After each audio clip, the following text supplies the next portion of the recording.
પોરબંદરની nursing college અને nursing હોસ્ટેલમાં પીવાના પાણીની સમસ્યા વકરી છે। બંને સ્થળોએ આરઓ પ્લાન્ટ તેમજ વોટર કુલર બંધ હાલતમાં હોવાથી વિદ્યાર્થીઓને ભારે મુશ્કેલી સહન કરવાનો વારો આવ્યો છે। ત્યારે વહેલી તકે નિરાકરણ કરવા માંગ ઉઠી છે। પોરબંદરની સરકારી નર્સિંગ કોલેજમાં 220થી વધુ વિદ્યાર્થીઓ અભ્યાસ કરી રહ્યા છે, તો બાજુમાં જ આવેલ કોલેજની હોસ્ટેલમાં પણ 195 વિદ્યાર્થીનીઓ વસવાટ કરી રહી છે। હાલમાં હોસ્ટેલ ખાતે પણ છેલ્લા ઘણા દિવસથી 2 વોટર કુલર બંધ હાલતમાં છે। ઉપરાંત આરઓ પ્લાન્ટ ચાલુ છે, પરંતુ વ્યવસ્થિત કાર્યરત ન હોય તેમ પીવાનું પાણી ગંદુ આવી રહ્યું છે, જેને લીધે અહીં રહેતી વિદ્યાર્થીનીઓનું આરોગ્ય પણ જોખમાઈ રહ્યું છે। હાલ ગરમીમાં ગંદા પાણીના કારણે બીમાર પડવાની ભીતિ પણ સેવાઈ રહી છે। નર્સિંગ કોલેજમાં તો આનાથી પણ બદતર સ્થિતિ છે। અહીં તો આરઓ પ્લાન્ટ અને વોટર કુલર સદંતર બંધ હાલતમાં છે, જેને લીધે વિદ્યાર્થીઓને ભારે મુશ્કેલીનો સામનો કરવો પડી રહ્યો છે। લાખોના ખર્ચે વસાવાયેલ સાધનો હાલ બંધ હાલતમાં ધૂળ ખાઈ રહ્યા હોવા છતાં હોસ્પિટલના તંત્ર દ્વારા તેનું સમારકામ કરાવવાની તસદી લેવામાં આવતી નથી। કોલેજમાં પણ વિદ્યાર્થીઓ ગંદુ અને ગરમ પાણી પી રહ્યા છે।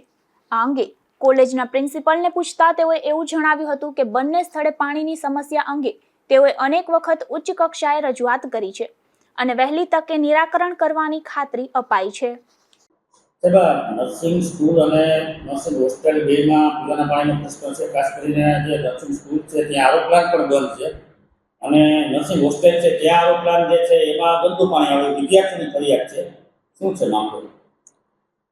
મારું નામ પંડ્યા રિકિન, હું નર્સિંગ સ્કૂલ ખાતે ઇન્ચાર્જ પ્રિન્સિપાલ તરીકે ફરજ બજાવું છું।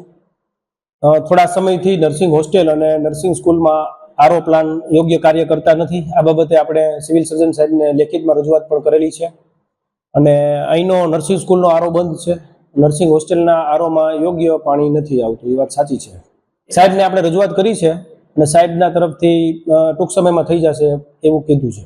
કેટલા સમયથી બંધ છે?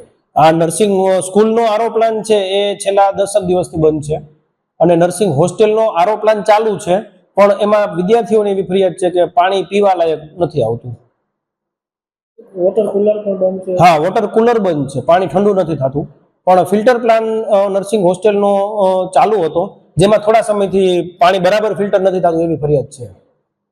હોસ્ટેલ અને કોલેજના બિલ્ડિંગમાં કાયમી સફાઈ કર્મચારીઓની પણ કોઈ વ્યવસ્થા કરવામાં આવી નથી, જેથી ઇમારતોમાં ગંદકી નજરે ચડે છે।